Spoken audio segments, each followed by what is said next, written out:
নমস্কাৰ বন্ধুসকল, smart learning গাইডলৈ আপোনালোক সকলোকে স্বাগতম জনাই। আজি আমি আলোচনা কৰিবলৈ ওলাইছোঁ পদ্মনাথ গোহাঁইবৰুৱাৰ সাহিত্য কীৰ্তি সম্পৰ্কে, জীৱনী ইত্যাদিবোৰৰ ওপৰত। আৰু পদ্মনাথ গোহাঁইবৰুৱা সম্পৰ্কে যে আহিব পৰা সম্ভাৱ্য যে প্ৰশ্নসমূহ কি কৰা হ'ব, আলোচনা কৰা হ'ব।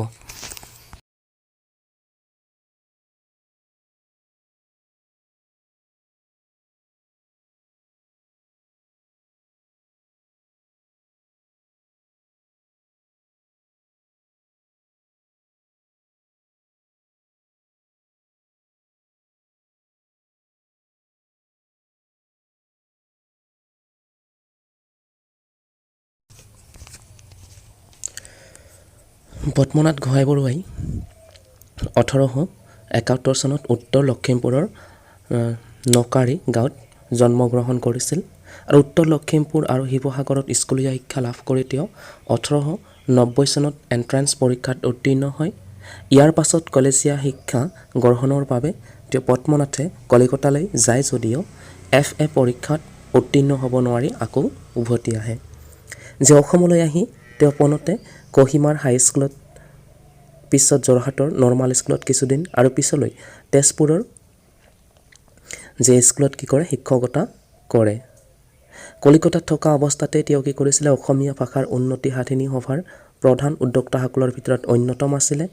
পদ্মনাথে ছাত্ৰ অৱস্থাতেই বেণুধৰ ৰাজখোৱা, কৃষ্ণপ্ৰসাদ দুৱৰা আদিৰ লগ হৈ 1890 চনত বিজুলী আলোচনা।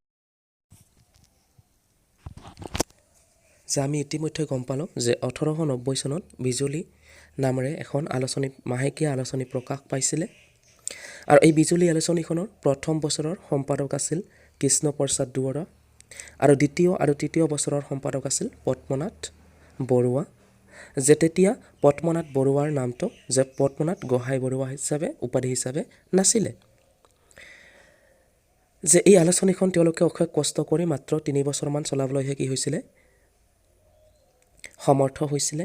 আৰু জনাকীৰ লগতে কি হৈছিলে যে বিজুলীয়েও কি কৰিছিলে, অসমীয়া সাহিত্যলৈ এটি নতুন উদ্দীপনাৰ ঢল অনাত কি কৰিছিলে, সহায় কৰিছিলে। এতিয়া আহিছোঁ আমি পদ্মনাথ গোহাঁইবৰুৱাৰ নাটসমূহৰ বিষয়ে। পদ্মনাথ গোহাঁইবৰুৱাদেৱে ৰচনা কৰা নাটকসমূহক আমি ঐতিহাসিক নাটক, প্ৰহসন আৰু পৌৰাণিক নাটক এনেধৰণে কি কৰিব পাৰোঁ, ভাগ কৰি ল'ব পাৰোঁ। যে তেখেতে ৰচনা কৰা ঐতিহাসিক নাটকসমূহৰ ভিতৰত আছে জয়মতী, যিখন 1900 চনত প্ৰকাশ পাইছিলে, গদাধৰ, যিখন 1907 চনত প্ৰকাশ পাইছিলে, সাধনী 1911 চনত, আৰু লাচিত ফুকন 1915 চনত। আমি ঐতিহাসিক নাটকসমূহৰ নামবিলাক মনত ৰখাৰ লগে লগে আমি কি কৰিব লাগিব, যে নাটকসমূহৰ প্ৰকাশিত সেই চনসমূহ আমি কি কৰিব লাগিব, মনত ৰখাটো অতিকৈ প্ৰয়োজনীয়। এতিয়া আহিছোঁ আমি যে প্ৰহসন বা আমি থেমেলীয়া নাট বুলি ক'ব পাৰোঁ, বা হাস্য ব্যংগাত্মক যিবিলাক ৰচনা আছিলে নাটক, সেইবিলাক যে তাৰ ভিতৰত আছিলে গাঁওবুঢ়াখন 1897 চনত। গাঁওবুঢ়াখন আছিলে এখন যে সামাজিক প্ৰহসনমূলক নাটক। তেতন তামুলী 1909 চনত, আৰু ভূত নে ভৰম আছিলে 1924 চনত। তাৰ পৰৱৰ্তী সময়ত তেখেতে এখন কি কৰিছিলে, যে পৌৰাণিক নাট ৰচনা কৰিছিলে, যিখনৰ নাম হৈছে বাণৰজা, আৰু এইখন প্ৰকাশিত হৈছিলে 1932 চনত। গতিকে আমি যে তেওঁৰ নাটক হওক, উপন্যাস হওক, এই গোটেইবিলাক যেতিয়া আমি নামবিলাক চাই যাম, তেতিয়া লগে লগে আমি কি কৰিব লাগিব, সেই নামবিলাকৰ লগতে প্ৰকাশিত চনটো আমি কি কৰা উচিত, যে মনত ৰখা উচিত। যে পদ্মনাথ গোহাঁইবৰুৱাই নাটক ৰচনা কৰাৰ উপৰিও যে তেখেতে কি কৰিছিলে, উপন্যাস ৰচনা কৰিছিলে, কবিতা পুথি ৰচনা কৰিছিলে। আৰু কবিতা পুথিসমূহৰ ভিতৰত তেওঁ 3খন কবিতা পুথি আছিলে, সেইকেইখন হৈছে যে লীলাকাব্য, জুৰণি আৰু ফুলৰ চানেকি। যে প্ৰথমা পত্নীৰ মৃত্যুৰ পিছত ব্যক্তিগত দাম্পত্য জীৱনৰ ঘটনাক লৈ যে তেওঁ লীলাকাব্য কবিতা পুথিখন ৰচনা কৰে। অৰ্থাৎ যে লীলাকাব্যত প্ৰথমা পত্নী লীলাৱতীৰ বিয়োগজনিত বেদনাৰ সুৰ বিৰাজমান বুলি আমি ক'ব পাৰোঁ। যে একান্ত ব্যক্তিগত আৰু ঘৰুৱা জীৱনৰ বিৱৰণক কোনো কাব্যিক মহত্ব দান নকৰাকৈ আৰু সাধাৰণীকৰণ নকৰাকৈ তেওঁ লীলাকাব্যত কি কৰিছিলে যে প্ৰকাশ কৰিছিলে। এক হিচাপে এই এটা দীৰ্ঘয়বী বৰ্ণনাত্মক কবিতা।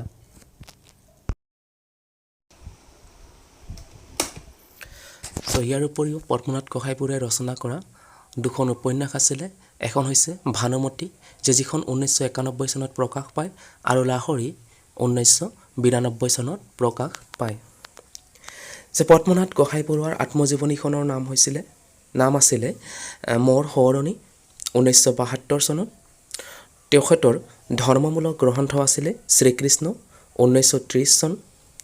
শ্ৰীমদ ভাগৱত গীতাৰ আলমত ৰচনা কৰে তেখেতে গীতাহাৰ 1935 চনত।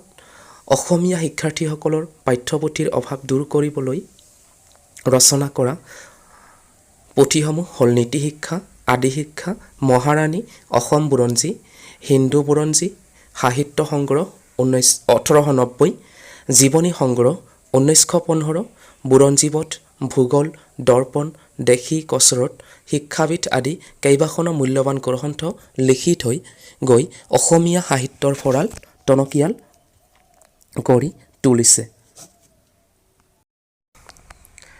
যে গোহাঁইবৰুৱাদেৱে 1917 চনৰ ডিচেম্বৰ মাহত অনুষ্ঠিত হোৱা অসম সাহিত্য সভাৰ প্ৰথম অধিৱেশনৰ কি কৰিছিলে যে সভাপতিত্ব কৰিছিলে। ইয়াৰোপৰি যে অসমীয়া গদ্য ৰচনাৰ মাইলস্তম্ভ স্বৰূপ তেওঁৰ প্ৰসিদ্ধ গ্ৰন্থ শ্ৰীকৃষ্ণ 3টা খণ্ডত বিভক্ত হৈ ভাতৃ বয়সত প্ৰকাশ পাইছিলে। আৰু ইয়াৰ পিছতে শ্ৰীকৃষ্ণৰে ঠেঙুলি স্বৰূপ গীতাহাৰ 1935 চনত ৰচনা আৰু প্ৰকাশ কৰে। জীৱন সোঁৱৰণ 1971 চনত জন্ম শতবাৰ্ষিকী উৎসৱ উপলক্ষে কি কৰা হয় যে প্ৰকাশ কৰা হয়। গোহাঁইবৰুৱাৰ বিষয়ে আমি এইখিনি আলোচনা কৰিলোঁ। যে তেখেতৰ কবিতাৰ সম্পৰ্কে আৰু আলোচনা আছে, যে কেতিয়াবা সৰু সুৰা কি আহে যে তাৰ পৰা কুৱেশ্যন আহিব পাৰে। 2-এটা কুৱেশ্যন আমি যে MCQৰ জৰিয়তে পৰৱৰ্তী সময়ত আলোচনা কৰিম। আজিলৈ এইখিনিয়ে। আমি পৰৱৰ্তী সময়ত আলোচনা কৰিম চন্দ্ৰকুমাৰ আগৰৱালাৰ বিষয়ে, আৰু তাৰ লগত থকা যে বিভিন্ন যি আমাৰ 2-4জন সাহিত্যিক আছে, সেই সাহিত্যিকসকলৰ বিষয়ে আমি এজন এজনকৈ আলোচনা কৰি যাম। তাৰ বাবে চেনেলটোৰ সৈতে জড়িত হৈ থাকিবলৈ লাইক, শ্বেয়াৰ আৰু চেনেলটো ছাবস্ক্ৰাইব কৰিবলৈ নাপাহৰিব। ধন্যবাদ।